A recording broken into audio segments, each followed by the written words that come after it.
evening time. This is Artist on Art. We are a weekly show where I have the pleasure and privilege of talking to various artists, thinkers here locally in Santa Cruz. And today I've got quite the lineup. I'm speaking with AliKat and Afro Mouse. AliKat and Afro Mouse. Now, please don't be... AliKat. AfroKat. Yeah. AliKat. Meow. We got two cats. Afro Mouse is pretty good, though. Afro Mouse. It's like DJ Danger Mouse with an afro. We've got an afro. Yeah. And these two beauties have been DJing. They just did a show called... boy, it's fun to say. Sex, drugs, and rock and roll? Sex, dope, and cheap thrills. Oh, yeah. Wednesdays, 9 to noon. It is fun to say. It is. Yeah. We had to call it Cheap Thrills for a bit due to some bureauckin'. But we got it back. We got it back. Yeah. Cheap thrills. Yeah. They play some rockin'... vintage rock and roll, would you call it? We were just having this conversation about like how to describe it, because people always say classic rock, and we were talking about how we hate that term, so we don't call it that. Yeah, vintage rock is much better. Classic rock kind of conjures up the Eagles kind of thing. And we hate the Eagles. Like Leonard Skinner. We like Leonard Skinner enough. Okay. Yeah, we had just been like listening to classic rock our whole lives from our parents and playing around with vinyl at a very young age, and so it just seems very natural that we do an all vinyl classic rock. I said it. Vintage, awesome rock. Awesome rock. Awesome rock show. Yeah, classic is a bit it can mean abused. anything. It's like it's been a word that's been thrown around too much, I'd say, in the last 10 years. Yeah, when you put the word classic on it, it's just sort of like AC/DC. It's classic. Like any kind of like classical art, you know, it's sort of like So part of the inspiration to have you both on today, Artist on Art, for July 24th, 2013, is that there's been talk, there's been rumors that y'all are going away. It's true. Yeah, it's we don't like to think about it because it's kind of a bummer. Like, yeah, we kind of came on the realization today. All of a sudden, we were like, "How many more shows do we have together?" Oh no! And then we just played Simon and Garfunkel and got really sad. Oh my god! But that was really cute because our friend Emma. Can we talk about this on the air? I think so. Okay, yeah, our friend Emma, who is a DJ here, called us and was like, "Hi, I'm driving with my honey. We're going on a date. Can you like soundtrack our drive to the?" And it's like, I don't know. I think they're like just starting out kind of thing. So we're trying to matchmake. We were trying via to radio. Yeah. So it was fun. And so, what did you play? She wanted something off of Harvest.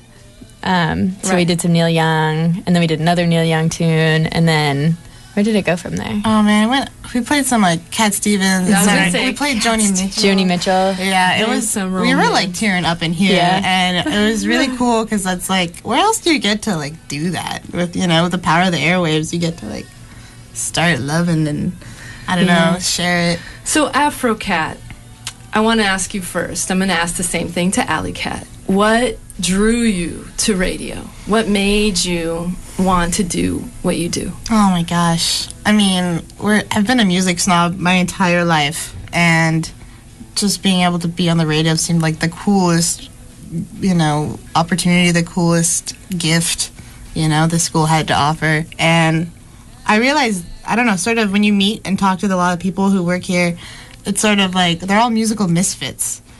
Looking for like a watering hole, and like, where do I go? I don't belong. But then you find your folk are here. Yeah, at KZSC for whatever you love.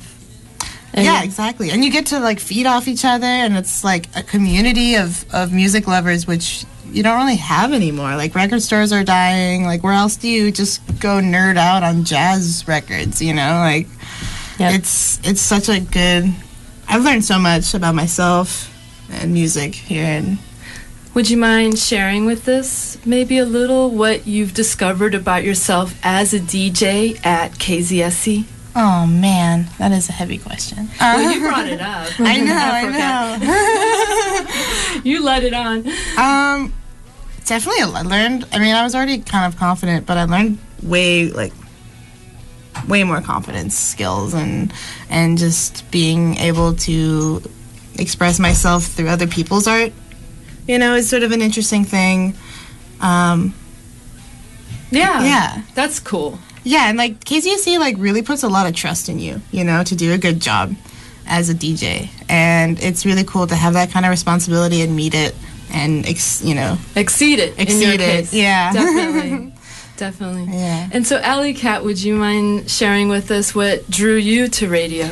Yeah, in high school I was in the band. I was in the marching band and the concert band and the jazz band and all that, and I didn't want to do band when I got to college because it had consumed my life, and I wanted to be available to experiment with other things. Which instrument did you play? The trumpet. You were the trumpet player? Yeah. You got to get into fanfare, Joker.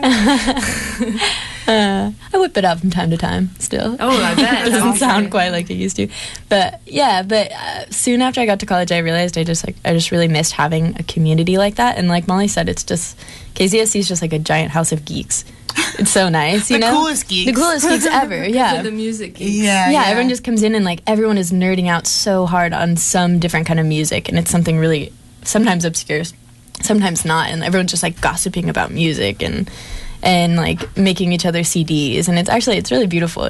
A lot of people here listen to music that I never listened to, and I get to hear about a lot of new things that I would never have known about beforehand, and it's interesting though, expressing yourself through other people's music. Yeah. It definitely feels like expression. When we spend our Wednesdays together, it definitely feels like the flow of it all is based on how we're feeling and how we're interacting together. Well, if you're just tuning in, this is Artist on Art. I am your hostess, Nada Miljkovic, and I'm speaking with DJs AliKat and AfroKat. And we're talking about the art of DJing, and that there is an art to it, and that I wonder if you look at your playlists that you've done over the 2 years. How long have you both? 2 years? 3 years? 2.5. 2.5 years. Around. Yeah. I think you have 1 quarter ahead of me. Yeah. And look at them and say, oh yeah, that's what I was feeling. That's what I was going through at that time. Maybe it was a breakup. Maybe it was a new love. Maybe it was a new discovery. Do you feel like that could be an expression of your life?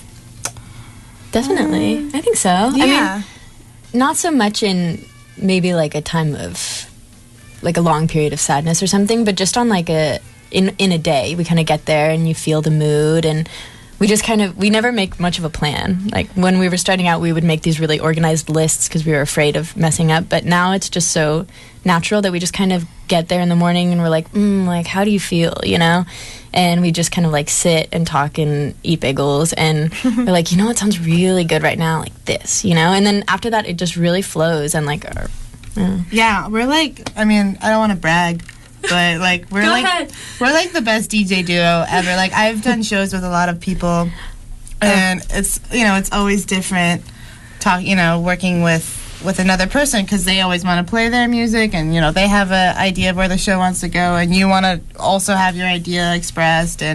But with Ali, it's it's so easy. It's we have the same brain. We're soul sisters. We're soul sisters. Soul sisters. For sure. And it's just honestly, doing this every week has it's so therapeutic. So it's absolutely my favorite part of every week. It's so grounding. To just listen to your favorite tunes really loud with one of your grooviest friends for 3 hours, and it's just, I don't know. I've definitely looking back on my college experience, I don't know where I'd be without KZSC. So a little disclaimer here, or letting y'all in the know, AfroKat and AliKat have graduated. Sure have. And so they are ready to launch into the big blue yonder, and so we're talking to them about their experiences DJing here at KZSC over the last 2.5 years. And one of the things I wanted to ask you about was, how do you feel about when people call in? And okay, so they request, which is always for me a thrill, that somebody's listening and they're enough to call and ask for something. But what if it's not quite in the mode of what you're doing? I mean, at the end of the day, it's our show. Yeah. You know? So you could just nix the request if it's not going in the flow. Yeah, so, I mean, sometimes we get so many that we really can't play them all. But we try to honor ones, especially, like, if people call in all the time and they're really appreciative and they just, like, show us their love, then we try to honor that. Right. But, yeah, if the request is, like, Something really off the wall. Yeah, I mean, we've gotten, like, Guns N' Roses requests, and it's like, that's not what we're about. It's just not, yeah. Yeah. We just try to explain that the show is, like, focused narrowly, and that's not in the realm. But then you can refer them to other shows. Like that request would be really good for this show. You should call him then. Right. We just, I don't know, getting calls from the community is definitely one of my favorite parts of having such a popular show, because there's a huge community, like, following, and we just get so many calls, like, expressing love. They're just like, we love you, we love what you're doing, like, this is the best day, like, and it just makes me feel really good, It's a big part of the therapy thing. Yeah, because people will just call in and be like, I love this song. I was at this concert and, I saw Frank Zappa in the 60s for 50 cents and it was insane. And they start telling us these stories, and then we, they're just so appreciative, and then we're appreciative of them. And it just, like, I think it just puts everybody in a really good mood. It's a big fat love fest, yeah, honestly. And it's really cool as well, because, like, I get recognized a lot because I have a weird voice, I guess. I get recognized, like, outside, and it's like, I don't know. It's like, oh man, I love your show. What are you doing here? Like, I didn't think you'd look like that. Or something. Definitely. Yeah. Radio personalities are usually shocking to see in the person. I am speaking to the DJs of Sex, Dope, and Cheap Thrills. They've been DJing this summer. You just got back to Wednesdays from 9 to 12. A classic slot. Yeah. Last quarter it was Fridays, right? 9 to 12. And then there's a launching happening where y'all are going to take off and hopefully stay in touch. And if you come back, start up again. And there'll be other DJs taking over.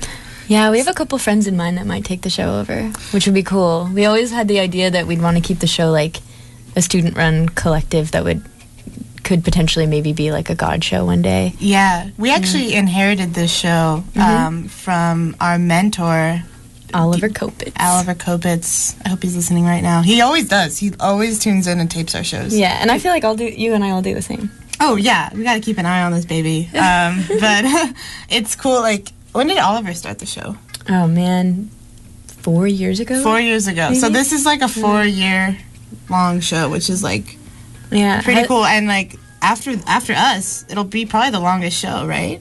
Because like the longest student-run show. Students usually graduate after 4 years, So let's just explain a little bit to our dear audience. There is a type of show here at KZSC called the God Show, and in your case, it could be the Goddess Show. Oh, and totally. it would be a show that has been deemed by the PRC, the Public Review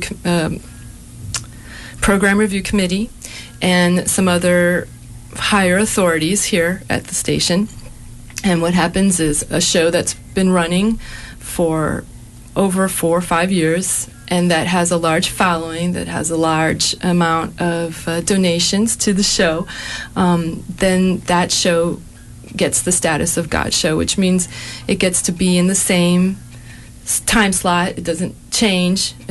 And there's usually, because of the terms of which you can get a God Show, student shows usually don't have a chance, because the students that start the shows graduate, and so it can't be much longer than 4 years or 5 years if a person's taking their time going to UCSC here.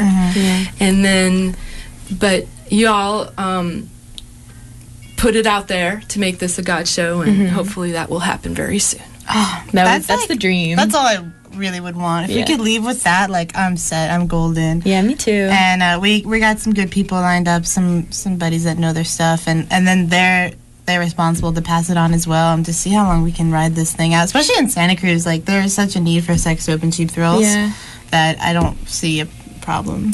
Well, definitely it expresses the culture here in Santa Cruz. It's really great. Yeah, the Deadhead community here has been really that's probably one of my favorite things about living in Santa Cruz. Is the dead community. The dead community, yeah. And so if our audience is interested, they can tune in next Wednesday at noon because it's going to be a big Jerry show. Oh, yeah, Jerry Day. Is that next week? That's not next week. Next week's the 31st, but the week after. Oh, yeah. But in 2 weeks. Which is exciting. I'm looking at a calendar, and we thought we only had a couple more shows, but there's one more. Yay! Yay! 2 more. Oh. Right? At least. Next week and the week after. We don't really know. We're sort of like up in the air. We're leaves on the wind. Yeah, which makes I'm DJing really, together hard sometimes. Yeah, it really does. Like, we're always traveling. I'm currently like just selling all of my stuff, and I'm always going to the woods. Yeah. Which you're going to after this, huh? Yeah. Yeah, I'm excited. Good. I'm really excited for us, actually, after this show, but gonna miss it. This is like probably the only reason I'd stay around town. Me too. It's one of the things I'll miss the absolute most. And the Dead. Yeah. The Dead, but The Dead followers. You can find those. Yeah. But apparently the Santa Cruz Dead Dance is like really legit out of all the Dead dances, which is happening this Sunday night at 418. If you like the Grateful Dead, please come over. Right on. We'll be there. We'll be there. Say that again. Say that again. The Grateful Dead dance is they happen at the 418, like the room behind it, and right across from Santa Cruz Metro. And they happen on Sunday nights every other week. And it's pretty much just like, it's the community, and you listen to like 4 hours or so of Grateful Dead, and you just dance your heart out. It's like dance church, you know? Like, everyone's just like doing whatever they want, and like, you think everyone will like bump into each other, but everyone's like very aware of other energies, and it feels so good. So 418 this Sunday, July 27th at what time? 28th. I don't know. I'd show up at like 10 or 9 or something. I don't know. If you like PM, AM? PM. Yeah. And if you like the Grateful Dead, sometimes I play a lot of 80s Dead, which isn't my favorite, but like, it's still a fun. Is there or is there not a shrine to Jerry? There is a shrine to Jerry. The altar there used to be a shrine lady, I forget her name, and she would just dress up like a gypsy woman and like sage and have like conch shells, and she had elaborate shrines, and that was like one of my favorite experiences of the Dead dances. But she hasn't been around much, so the shrine is sort of lacking, but it's still there. I hope she's okay. All right. Well, you've been listening to AliKat and AfroKat telling us how it is. They are the DJs of Sex, Dope, and Cheap Thrills. Thank you so much for coming on the show today and talking to us about the art of DJing. Thank you Thank so you for much. having us. This is like, it's really nice to reflect on it right now, actually. Yeah, it's perfect timing. Yeah. It is perfect timing. We're in the flow.